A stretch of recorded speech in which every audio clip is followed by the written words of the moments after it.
Meus queridos, amados irmãos, eu saúdo com a paz do Senhor Jesus.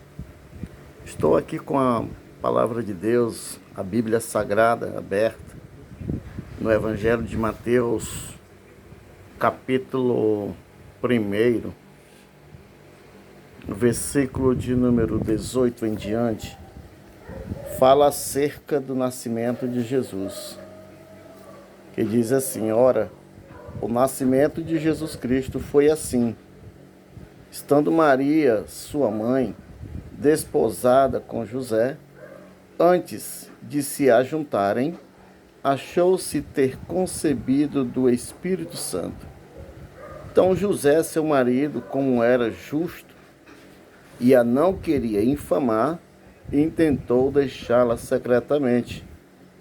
E projetando ele isso, eis que em sonho lhe apareceu um anjo do Senhor dizendo: José, filho de Davi, não temas receber a Maria, tua mulher, porque o que nela está gerada é do Espírito Santo, e ela dará à luz um filho, e lhe porás o nome de Jesus, porque ele salvará o seu povo dos seus pecados.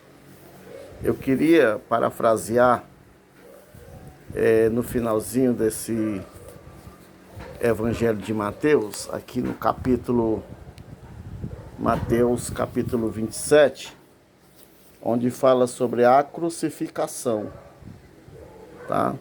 Então eu quero vir aqui no versículo de número 45.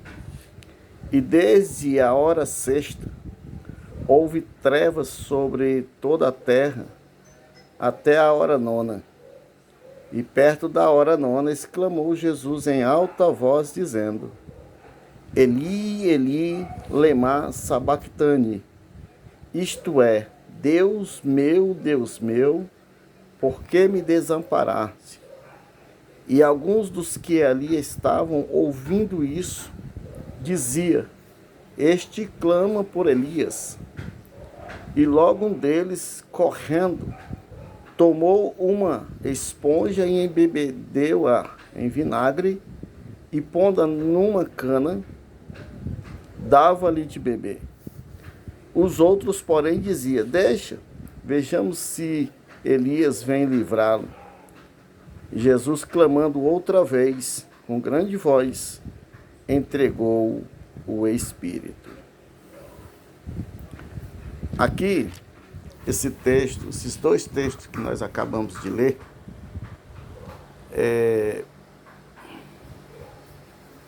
ele fala acerca do nascimento de Jesus e também fala acerca da morte de Jesus na cruz. O que me faz entender é que tanto o nascimento de Jesus trouxe a restauração do povo, como na sua morte também trouxe vida, trouxe restauração. Jesus, ele veio com um propósito de nascer e executar as obras do Pai e finalizando assim o seu ministério. Com seus 33 anos de idade, ele foi crucificado, segundo as profecias do profeta Isaías, 400 anos antes de Jesus nascer. O que eu quero dizer com isso? O que eu quero dizer é que vai haver dias, lá em Eclesiastes fala que há um tempo de nascer e há um tempo de morrer, né?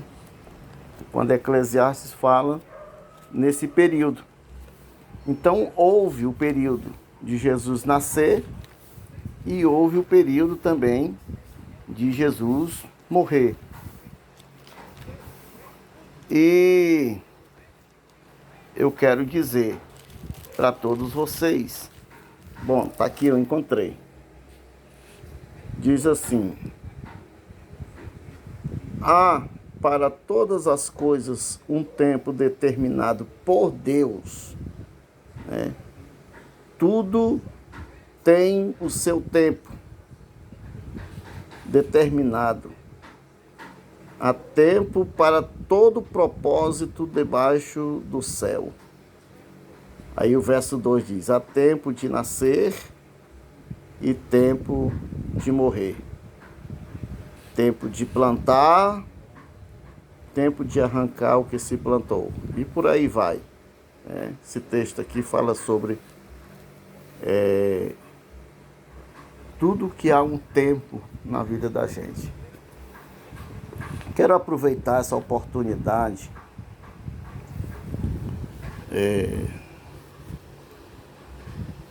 sobre o nascimento de Jesus e a morte dele.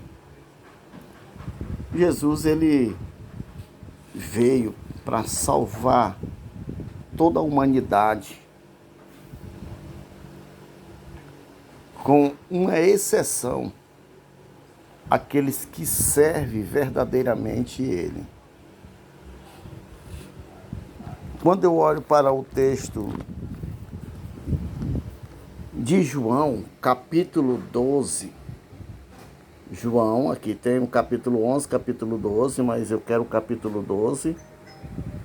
E o versículo de número 24, versículo 24 diz assim, ó: na verdade, vos digo que se o grão de trigo, Jesus estava falando dele, aqui é uma figura de linguagem acerca do próprio Cristo. Ele é exatamente este grão de trigo. Ele diz: na verdade, vos digo que se o grão de trigo caindo na terra não morrer, fica ele só, mas se morrer, dá muito fruto. Agora, veja o verso 25, é o que me chama a atenção. Quem ama a sua vida, perdê-la-á. E quem neste mundo aborrece a sua vida, guardá-la-á para a vida eterna. Se alguém me serve, olha o que é que Jesus está dizendo. Se alguém me serve, siga-me, e onde eu estiver, ali estará também o meu servo. E se alguém me servir, meu Pai o honrará. Que palavra abençoada e explícita de entendimento. Então eu quero dizer aqui, hoje é uma data que a Bíblia ela não relata lá no texto que nós lemos, ela não fala a data nem o mês, né, em que Jesus nasceu. Porque o calendário judaico ele é totalmente diferente do calendário romano. E nós vivemos pelo calendário gregoriano, calendário romano. Tá? Então não tem uma data específica, mas nós comemoramos hoje essa data como o nascimento de Jesus. Mas eu quero falar mais um pouquinho, encerrando aqui, a minha participação é sobre a crucificação de Jesus. E esse texto que nós acabamos de ler, quando ele fala da semente, se ela não morrer, Jesus está se referindo a ele na cruz do Calvário, que é como uma semente que foi lançada na terra, e toda semente que você planta, ela só vai germinar se ela estiver seca. Se ela morrer, depois que ela estiver enterrada, é que ela vai germinar e vai dar muitos frutos. Vai nascer uma planta e ali vai dar outros frutos. Esses frutos somos nós, os seres humanos que nós servimos a Ele. É o que está no versículo 25. Quem ama a sua vida, no versículo 24. Na verdade, vos digo que se o grão de trigo caindo na terra não morrer, fica ele só. Mas se morrer, dá muito fruto. O verso de número 25 diz: quem ama a sua vida, perdê-la-á. Ou seja, nós não devemos amar a nossa vida no sentido de que ele está falando aqui sobre os prazeres desta vida. Os prazeres dos desejos carnais, os prazeres do pecado, enfim. Mas se a gente se resguardar para ele, ele diz assim, se você aborrecer a sua vida, ou seja, se os prazeres te aborrecem, os desejos do pecado lhe aborrecem, então você vai ficar guardado para a vida eterna. O verso 26 diz, se alguém me serve, é aqui que eu quero falar. Então nós precisamos entender isso como servos de Deus. Se alguém me serve, siga-me. É o que nós fazemos. Nós nos separamos do mundo, deixamos os prazeres do mundo para servir a Deus, para fazer esse servir aqui, é fazer a vontade dele, né? E siga-me. Seguir ele é ser orientado pela sua palavra, tá? E quando Jesus ele foi crucificado como uma semente do trigo, ele deu vida. Ele deu vida para aqueles que querem essa vida eterna.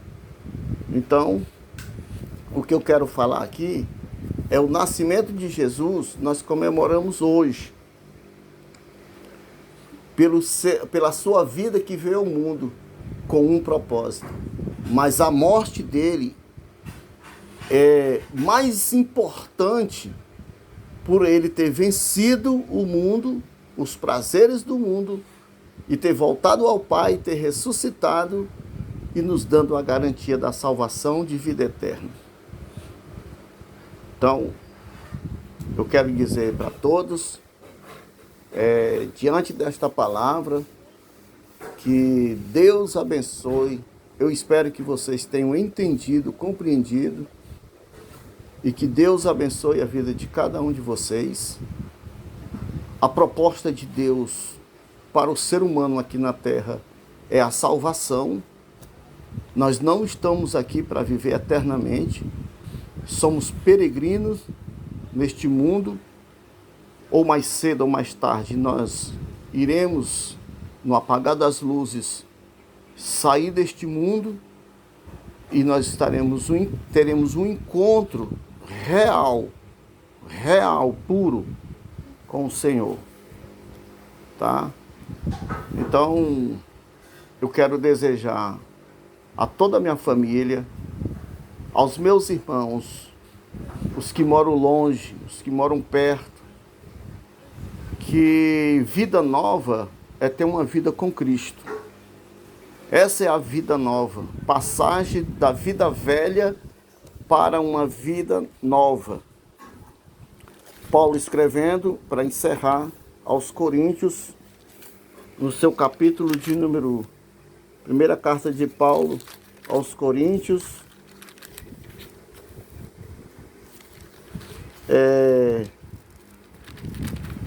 segunda carta de Paulo aos Coríntios, capítulo 5, mais uma vez. Segunda carta de Paulo aos Coríntios, capítulo 5, que aqui é o capítulo 6, mas nós estamos dentro do capítulo 5. Versículo 17 diz assim: assim que se alguém está em Cristo, nova criatura é.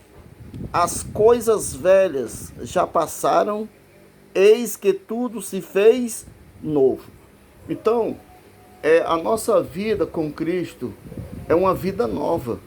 Nós somos nova criatura em Cristo Jesus. Passamos a obedecer a sua palavra e vivemos diferente do mundo em que o mundo vive. Essa é a vontade de Deus para o homem. E eu quero dizer para toda a minha família que eu desejo uma vida nova para todos. Uma passagem de ano, uma vida nova para toda a minha família, para todos. Tanto os mais próximos, como irmãos, como os mais a segunda geração, como sobrinhos e sobrinhas.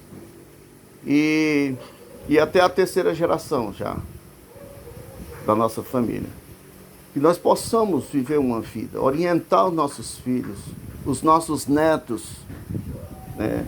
O que aconteceu ficou para trás e vamos seguir avante, mas olhando para Jesus como autor e consumador da nossa fé. Entregar a nossa vida para Cristo, viver uma vida com Deus, né? Viver uma vida em processo de santificação, de mudança, de pensamento, de atitudes. Essa é a vontade de Deus. Eu desejo um Natal, que a palavra Natal, ela é originada de nascimento. Então, desejo um novo nascimento. Mas esse novo nascimento você só pode ter se for com Cristo. Ele morreu para dar-nos da vida e vida com abundância. Que Deus abençoe em Cristo Jesus a cada um de vocês. Um grande abraço a todos, um Feliz Natal. Eu acredito que nós teremos um ano novo pela frente, de muito amor, de comunhão e uma vida com Cristo. Forte abraço a todos vocês. É o desejo do meu coração, em nome de Jesus.